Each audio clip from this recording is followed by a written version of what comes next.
जय बागेश्वर धाम सरकार, जय बालाजी सरकार। दोस्तों, आप सभी लोग जानते हैं कि हम सभी लोग अपने घर के मंदिर में, पूजा घर में बहुत सारी मूर्तियाँ रखते हैं। पर दोस्तों, भूल कर भी आपको ये मूर्तियाँ अपने घर के पूजा घर में नहीं रखनी चाहिए, अन्यथा फिर आपके काम जो है रुकना शुरू हो जाते हैं, क्योंकि आप भगवान की सही तरीके से सेवा नहीं कर पाते हैं। आइए जानते हैं कि कौन-सी वो मूर्तियाँ हैं, कौन-सी वो प्रतिमाएँ हैं जो कि आपको अपने घर के मंदिर में नहीं रखनी चाहिए। देखिए, सबसे पहली चीज़, आपके घर के मंदिर में जितने भी भगवान होते हैं, वह नियम ये कहता है कि आपको सभी भगवानों की बराबर पूजन करना चाहिए, सभी भगवानों को प्रतिदिन स्नान कराना चाहिए, उनकी पूजन अर्चना करनी चाहिए। पर होता क्या है कि हम लोग क्या करते हैं कि जब भी कोई तीर्थ जाते हैं या कोई हमारे घर पर आता है या कोई हमें तोहफ़े में भगवान की प्रतिमा या मूर्ति गिफ्ट दे देता है, तोहफ़े में दे देता है, तो हम उसे भी अपने साथ में लेकर आ जाते हैं। गलती यहाँ पर सबसे बड़ी आप करते हो। अगर आप किसी भी तीर्थ में गए हुए हो और आप वहाँ से कोई भगवान का अंश लेकर आ रहे हो, कोई भगवान की प्रतिमा, मूर्ति, फ़ोटो लेकर आ रहे हो, तो ये सोच समझ कर लेकर आना कि आप उसकी सेवा कर पाओगे या नहीं कर पाओगे। क्योंकि अगर आप वहाँ की कोई तीर्थ की फ़ोटो या मूर्ति, प्रतिमा वहाँ से खरीद कर लेकर आए, उसे अपने घर पर रखा और घर पर रखने के बाद आपने उनकी सेवा नहीं करी, तो फिर ये आपके ऊपर बुरा प्रभाव भी यहाँ पर डाल सकती है ना? इस वजह से अपने घर के मंदिर में उतनी ही हमें मूर्ति मूर्ति या प्रतिमा या फ़ोटो रखनी चाहिए, जितनी की हम सेवा कर सकें, जितने की हम प्रतिदिन जो है पूजन अर्चना कर सकें। क्योंकि भगवान की जितनी भी जो मूर्ति होती हैं धातु की, भाई हम सभी को जो है उनको प्रतिदिन स्नान कराना चाहिए। अगर आप ऐसे करते रहोगे, किसी तीर्थ में जा जाकर जो है वहाँ से मूर्तियाँ लेकर आते जाओगे, तो भाई आपके घर के मंदिर में बहुत सारी मूर्तियाँ हो जाएँगी और एक ही भगवान की एक से ज़्यादा मूर्ति आपके घर में नहीं होनी चाहिए, है ना?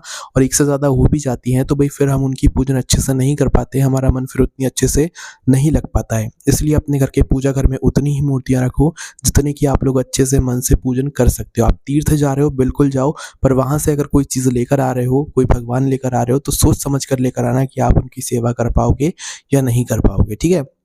इसके अलावा जब भी आपको कोई तोहफ़े में भगवान की मूर्ति, फ़ोटो, प्रतिमा कुछ देता है, तो आपको बिल्कुल नहीं लेना है ना? या तो अगर आप भी देने का सोच रहे हो किसी को, तो आपको भी किसी को भी भगवान की फ़ोटो, मूर्ति, प्रतिमा तोहफ़े में नहीं देनी चाहिए। भगवान की मूर्तियों को कोई तोहफ़े में देने वाली चीज़ नहीं है ना? इस बात का ध्यान रखिए आप लोग, है ना? तो किसी को भी भगवान की मूर्ति जो है तोहफ़े में नहीं दी जाती, क्योंकि हम उसे देते तो अपनी तरफ से हैं, पर ना जाने सामने वाला व्यक्ति उन भगवान की उस फ़ोटो की, उस प्रतिमा की कैसा आदर सम्मान करे, तो यहाँ पर वो बात यहाँ पर निकल कर आ जाती है ना। तो इस वजह से आपको तोहफ़े में बिल्कुल देने से बचना चाहिए। इसके अलावा दोस्तों, आप मतलब ऐसे कोई से त्योहार आते हैं जिसमें आप भगवानों की मिट्टी की मूर्तियाँ लेकर आते हैं या कोई तस्वीर लेकर आते हैं और उनकी पूजन अर्चना करते हैं ना। तो आपको ये बात ध्यान रखनी चाहिए, आप अपने घर के मंदिर में जो भी भगवान की फ़ोटो, प्रतिमा या मूर्ति लेकर आ रहे हैं, आपको उनकी सेवा करनी चाहिए। अगर आपकी पूजन अर्चना हो गई है, तो आपका काम ये बनता है कि आप उन्हें ठंडा कर दीजिए, मतलब उनका विसर्जन कर दीजिए पानी में, नदी में, मतलब उनका विसर्जन कर दीजिए। पर ऐसे ही अपने घर में नहीं रखना चाहिए, जहाँ पर उनके ऊपर धूल लग रही है, मतलब कुछ भी बैठ रहा है। तो इस वजह से आप लोगों को जो है ये चीज़ों को जो है थोड़ा ध्यान सोच समझ कर ही रखना चाहिए। घर में कोई मूर्ति है जिसकी किसी दिन पूजन अर्चना की गई थी, अब आपने उसे मंदिर से बाहर निकल कर अलमारी में रख दिया, कहीं पर रख दिया, तो आपको ऐसा नहीं करना है, आपको उसका सीधा विसर्जन करना है। क्योंकि अलमारी में अगर आप कहीं पर और पर रखोगे, तो वहाँ पर रखी रहेगी, उस पर धूल आती रहेगी और आप देखोगे भी नहीं, है ना? तो इससे फिर भगवान का हम सम्मान नहीं कर पाते हैं। तो ये बात पे आप लोगों को यहाँ पर ध्यान रखना है, ठीक है? इसके अलावा जो है आपको अपने घर के मंदिर में, पूजा घर में कोई भी ऐसे भगवानों की मूर्ति, फ़ोटो, प्रतिमा नहीं रखनी है जिसमें भगवान क्रोधित हो रहे हैं। जैसे काली मैया है, तो वो हमेशा क्रोधित होती है ना? तो भई उस मतलब काली जी की ऐसी तस्वीर जिसमें वो क्रोधित दिख रही हों, गुस्से में हों, वो तस्वीर आपको अपने घर के मंदिर में, पूजा घर में नहीं रखनी है। या कोई से भी भगवान हो, अगर वो में दिख रहे हैं, तो वैसी जो है प्रतिमा, फ़ोटो अपने घर के पूजा घर में नहीं रखी जाती है, ये भी अच्छा नहीं माना जाता है, ठीक है? इसके अलावा आपने देखा होगा आजकल बहुत सारे लोग भगवानों के नाम लिखी हुई टी-शर्ट्स पहनने लगते हैं, शर्ट पहनने लगते हैं, जिस पर भगवान का फ़ोटो बना हुआ होता है या तो भगवान का नाम लिखा हुआ होता है। तो अगर आप ऐसा करते हैं ना, तो आप पाप के भागीदार बनते हैं।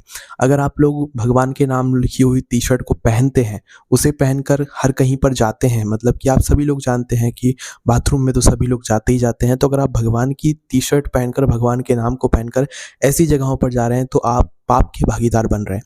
इसके अलावा जब आप उस शर्ट को उतारते हैं तो आप उस शर्ट को कहाँ पर धोते हैं, किस वो भगवान का नाम कहाँ पर जाकर आप लोग घिसते हैं, धोते हैं, तो वो भी भगवान का मतलब सम्मान नहीं माना जाता है।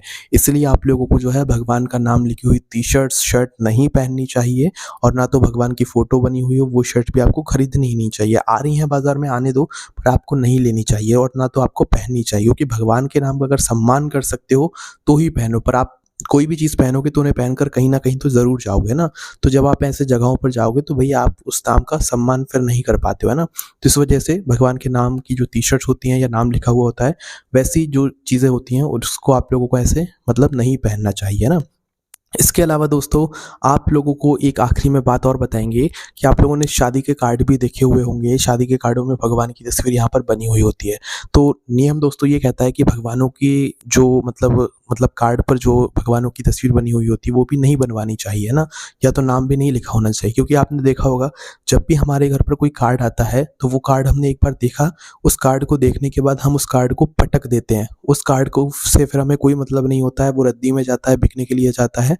पर उसमें क्या होता है भगवान की तस्वीर बनी हुई होती है, भगवान का नाम लिखा हुआ होता है। तो आप लोग कोशिश किया कीजिए शादी के जो कार्ड होते हैं उनमें मतलब और कोई फ़ोटो बनवा दीजिए और कोई नाम लिखवा दीजिए, पर भगवान की ऐसा नाम ना लिखवाया कीजिए, क्योंकि अगर आप ऐसा लिखवाएँगे तो इससे होगा क्या कि वो सिर्फ़ एक बार देखने के लायक होता है, उसके बाद लोग उसे ऐसे ही पटक देते हैं। तो ये भी भगवान का सम्मान नहीं माना जाता है। तो इतनी सारी चीज़ें हैं दोस्तों जो कि आप लोगों को देख समझ कर परख कर ही जो है करनी चाहिए। इसके अलावा अगर आपके मन में कोई प्रश्न है तो उसे हमसे कमेंट करके पूछ सकते हैं। जय बागेश्वर धाम सरकार, जय बालाजी सरकार।